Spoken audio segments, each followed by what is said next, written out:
La femme n'a droit ni à la succession, ni au partage de l'héritage qui ne s'effectue qu'entre enfants mâles, selon des règles coutumières. Au Cameroun, la loi est la même pour tout le monde, que vous soyez homme ou femme. Beaucoup de femmes ne trouvent pas de travail parce qu'elles sont des femmes. Donc la portée, c'est attirer l'attention des décideurs qu'aujourd'hui nous devons parler du genre et non de la femme. Et que à compétences égales, salaire égal. Alors je pense que ce thème interpelle d'abord toute la population, mais notamment les décideurs, pour tenir compte du fait que la femme est une personne à part entière dans notre pays.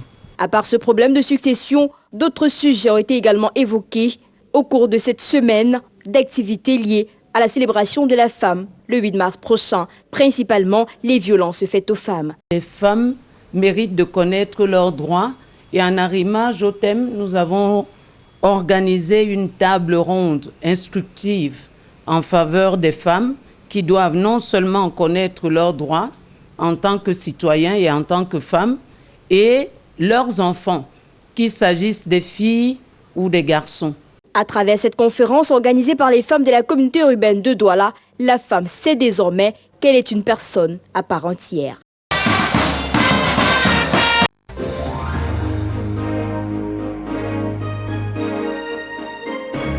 Alors, madame, ce soit le droit à la succession pose véritablement un problème dans nos familles africaines. Pourquoi, selon vous?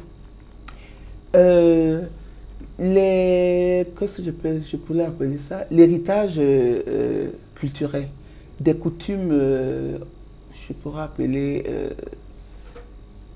retardataires, c'est-à-dire qui n'évoluent pas avec le temps et qui sont même, comment je dis, des fois encouragées par les femmes même.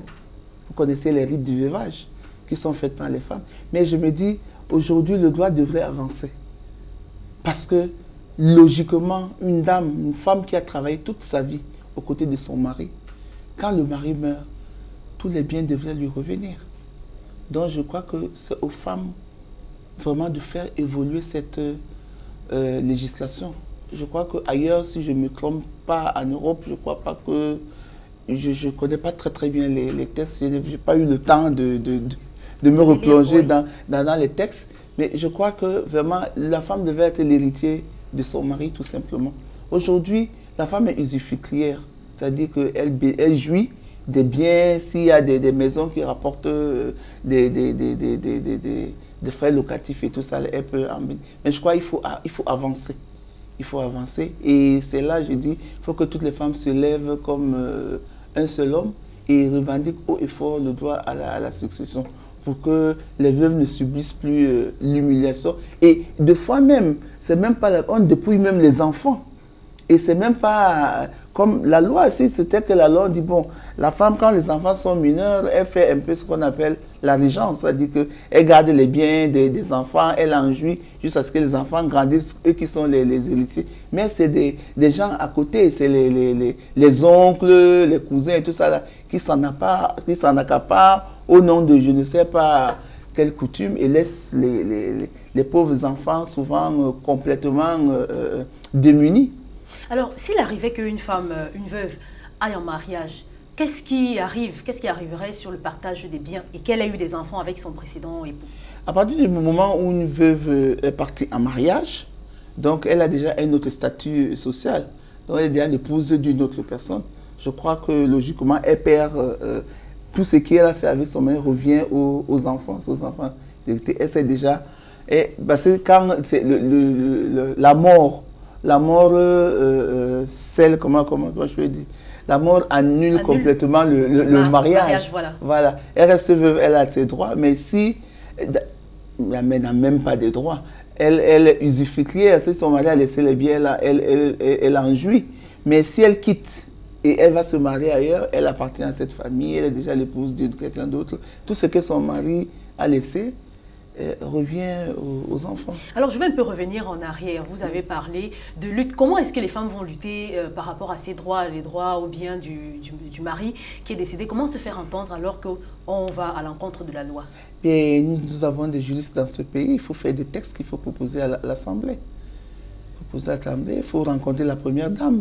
Il faut faire dire ce que ça ne reste pas au niveau des débats. on peut écrire des textes, ce qu'on veut, qu'est-ce qu'on veut. On veut que quand notre époux meurt, que nous soyons héritiers de ses biens parce que nous avons travaillé. Donc on le met clairement et puis on le propose à l'Assemblée. Les femmes députées et sénateurs qui vont venir bientôt, ben, que ça carbure. Alors, les femmes étaient à l'honneur en cette 28e édition de la Journée internationale de la femme. Alors, on est dans une mouvance politique au Cameroun. Alors, que pensez-vous des femmes et des élections qui arrivent, notamment, et également des femmes et des inscriptions sur les listes électorales? On a remarqué que la participation féminine était relativement faible en cette période électorale. Oui.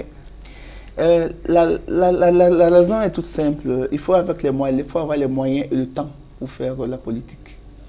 La femme fait la politique uniquement pour aller grossir les rangs, c'est-à-dire pour aller voter pour telle ou telle personne. Mais pour faire de la politique réellement, il faut avoir beaucoup de courage, beaucoup de temps et puis pour avoir les moyens. Parce que c'est pas facile pour une femme de se lever, parce que la femme a beaucoup d'engagement. Il faut penser à la maison, il faut penser au mari, il faut d'abord que le mari soit d'accord pour que vous puissiez faire la politique. Point de vue harmonie familiale, hein, c'est même pas point de vue, il faut vraiment être en harmonie avec son époux pour qu'il accepte que vous soyez parlement et vous pour faire les campagnes électorales. Il ne faut pas perdre ça de vue et tout ça coûte cher. Donc ce qui fait que déjà, les femmes n'étant pas déjà beaucoup nanties, il y a très peu qui peuvent prétendre à des... Il y a d'autres choses, des blocages. Je connais, il y a des femmes qui ont milité, mais au moment où on fait des listes, on les écarte, je ne sais pas pour quelle raison. Alors, madame, et ce soir, je ne parlais pas de faire la politique, je parlais de s'inscrire sur une liste électorale qui, on comprend aisément, remplir son devoir civique et citoyen. Je crois que les raisons sont toujours les mêmes. Parce que pour aller s'inscrire dans une liste électorale, déjà, il faut le savoir. Mais c'est 5 minutes. Il faut le connaître. Il faut savoir qu'il faut aller s'inscrire sur une liste électorale. Il faut y aller, c'est-à-dire qu'il faut avoir les moyens d'y aller. Aujourd'hui, bon, peut-être avec l'ECAM, c'est qu'elle a de se faire aujourd'hui où comment on appelle ça, les agents de l'ECAM viennent faire une politique de proximité. Vous allez voir qu'il y a beaucoup de femmes qui vont vous inscrire. Et avec la gratuité, par exemple, de la carte d'identité, ça va permettre à beaucoup de femmes et de jeunes de pouvoir s'inscrire. C'est vraiment une question de moyens, une question de temps, il faut être de connaissances, c'est-à-dire d'information.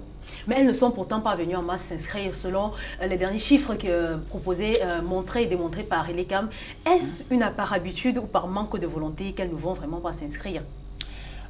Les femmes, je dirais que celles qui ne s'inscrivent pas ne connaissent pas l'intérêt. Ou bien elles sont sous influence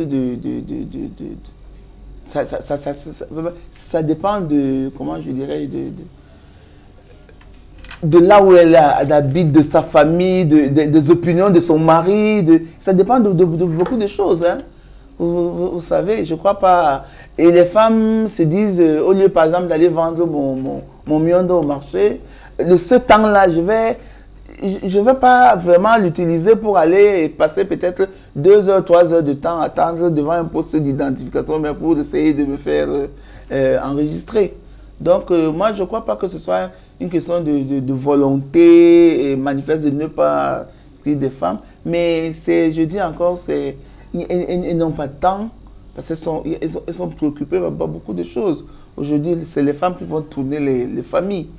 Il y a ça, et puis elles n'ont pas de moyens et de manque d'informations. Alors vous, aujourd'hui, madame, et ce soir, vous êtes chef d'entreprise. Est-ce que vous pensez que le Cameroun a atteint ce que les femmes ont toujours exigé, être les égales des hommes?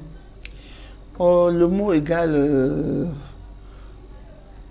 je n'aime pas beaucoup ce mot. Je me dis, chacun dans sa société a sa place. La femme a sa place et l'homme ne pourra jamais la prendre. L'homme a sa place et la femme ne pourra jamais la prendre. Moi, je crois que nous sommes aujourd'hui complémentaires. Et tout ce que moi, j'exige, c'est qu'à armes égales, à travail égal, que le salaire soit égal. Donc, qu'il y ait égalité devant, ne serait-ce que la justice, égalité devant la loi.